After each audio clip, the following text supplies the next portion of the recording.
طريقة كتير سهلة ولذيذة ومقرمشة. شوفوا لي هيك شكلها ولونها كتير طيبة.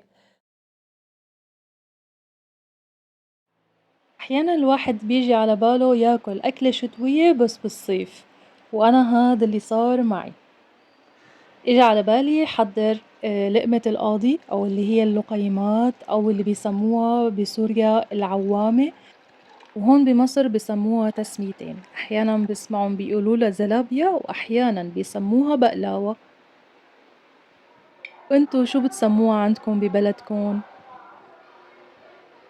أول خطوة لتحضيرها بلشت بالقطر، حطيت 3 أكواب من السكر، المفترض ينحط عليهم 1.5 كوب من المي، بس أنا زودت كمان ربع كوب لأني ما بحب يكون السكر كتير تقيل، يعني ما بحبه يكون قد بقد، بس هي بالوصفة الأصلية لازم يكون قد بقد. وطبعا عصرة ليمون، وبحب ضيف القرنفل والهيل لحتى نكهه. ضفت مبدئيا 2 كوب من الدقيق الأبيض، والمفترض لسه باقي كمان 1.5 كوب رح ضيفهم بعدين. رح حط كمان معلقة كبيرة من الخميرة، ورح ضيف معلقتين كبار من السكر، طبعا كله بالمعالق المعيارية، وأنا حطيت هيك معلقة زيادة من عندي سكر. رح ضيف كمان معلقتين كبار من النشا، رح حط ذرة فانيليا، شايفين قد ايه هي نص معلقة صغيرة، ورح حط كمان ذرة صغيرة من الكربونات. وهيدا إضافة من عندي، جربوها بتعطي نكهة كتير طيبة. معلقة كبيرة من بشر الليمون أو بشر البردقان، هلا بما إنه إحنا قربنا داخلين على الشتاء خلينا نتفائل شوي، فبشرة هيك صغيرة بتعطي فوحة كتير طيبة.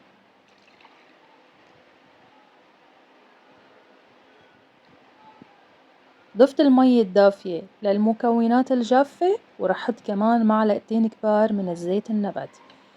رح قلبهم بمعلقة خشب، وهي الخطوة كتير مهمة نحن ندوبهم كتير منيح. هلا رح ضيف كمان كوب، نحن متل ما قلنا العيار 3 أكواب ونص، وممكن نحتاج ل4 أكواب، يعني على حسب كل نوع دقيق بيختلف عن التاني. ضلكن قلبوا بالمعلقة كتير منيح الخشب لحتى يتفاعل الجلوتين، يعني ممكن تقلبوا من 5 ل10 دقايق. حسيتوا انه محتاجين تزودوا كمان طحين زودوا. الفكرة انه نحن لازم نوصل لعجينة مطاطية. هلأ القطر صار عندي جاهز، غلى بعد 5 دقايق، طفيت عليه وزودت معلقة كبيرة من ماء الزهر، وهي خطوة اختيارية. بس وصلت للقوام اللي أنا بدي إياه رح أترك العجينة ترتاح، يعني أقل شي ساعة. هلأ أنا عملتها بالليل، حطيتها بالبراد، وتاني يوم على الظهر بلشت إني أنا أشتغل فيها. العوامة لحتى تبقى مقرمشة وطعمها طيب وبنفس الوقت ما تشرب زيت لازم نقليها على مرحلتين،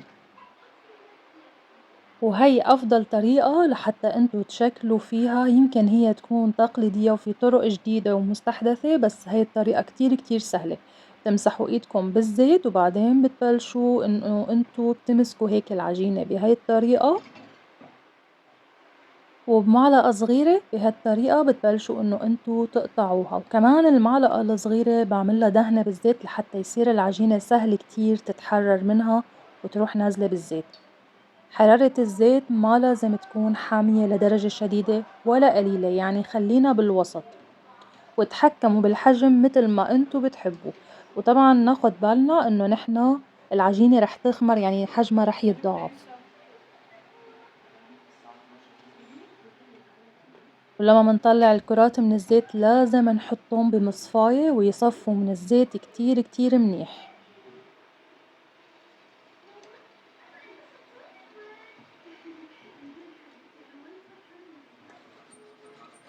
شايفين هدول أنا عملتهم شوي أكبر، فيكن كمان تكبروا أكتر شوي لو انتو حبيتوا تحشوها من جوا كريمة، كمان بيجي طعمها كتير طيب ولذيذة ومقرمشة. شوفوا لي هيك كيف شكلها ولونها.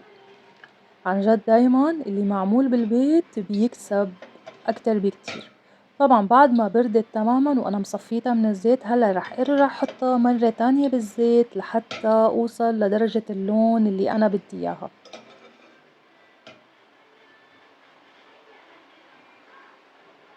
بس تتحمر نطلعن على مصفاية يصفوا، بعدين منحطن ومنضيف عليهن القطر لازم تكون العوامة سخنة والقطر لازم يكون بارد، وقد إيه انتو بتحبوها يكون سكرها ظاهر بتتركوها بالقطر، يعني إذا تركتوها شوي زيادة ممكن تطرى شوي وبنفس الوقت تكون شاربة سكر أكتر أو قطر أكتر.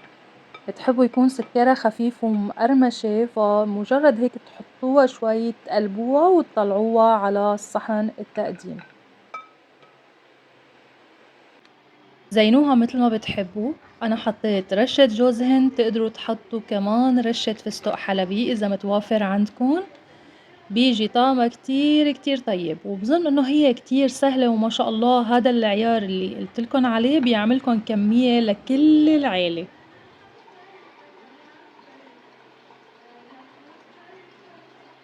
وللأشخاص اللي ما بيحبوا طعم السكر زيادة بالحلويات، فأنا عملت نوع تاني حطيت عليه رشة سكر بودرة وحطيت كمان رشة كاكاو. بتقدروا تستخدموا الخام أو اللي هو المحلى، يعني على حسب الرغبة. هذا بيجي طعمه أهدى شوي أو سكره أقل شوي من التاني اللي بيبقى عليه القطر، بس عموما الاتنين حلوين والاتنين طيبين. وبتقدروا تختاروا اللي هو أقرب لإلكن، يعني اللي انتو أكتر بتحبوه واللي انتو بتفضلوه. بس هي عموما أكلة كتير كتير طيبة، وكمان في إلها اقتراحات كتير للتقديم، فجربوها وقولولي رأيكم.